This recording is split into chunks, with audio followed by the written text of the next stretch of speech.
My younger brother always said I was the favorite. Growing up, he blamed me for everything.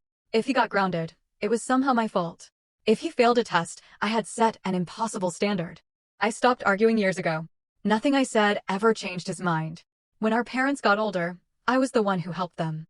I drove them to appointments, fixed things around their house, and handled most of their paperwork.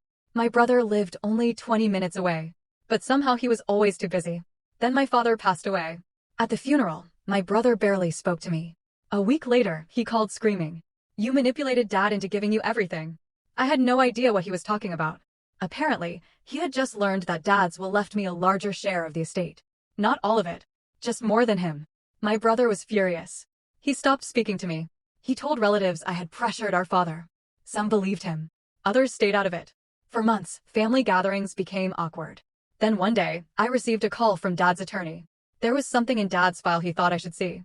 It was a letter, written by my father 6 months before he died. The attorney said Dad had asked him to keep it private unless there was conflict after his death. There was definitely conflict.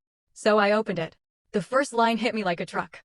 "To my sons, if you're reading this, I am no longer here to explain my decision." The letter went on for several pages. Dad listed every time someone had helped him during his final years. Every hospital visit. Every grocery trip. Every repair. Every appointment. Every late-night emergency call. Next to each entry was a date. And a name. Almost every single one had mine. Then came the last paragraph. "If your brother is angry, I understand. But inheritance is not a reward for being loved.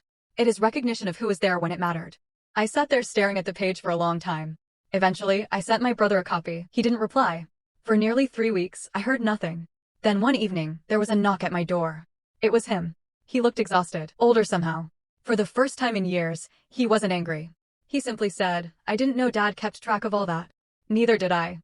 We stood there in silence. Then he said something I never expected to hear. "I'm sorry. Not for the inheritance, not for the argument, for years of resentment, years of blaming me for things that weren't my fault." That conversation didn't magically fix everything. But it was a start. And honestly, it was the last gift my father ever gave us.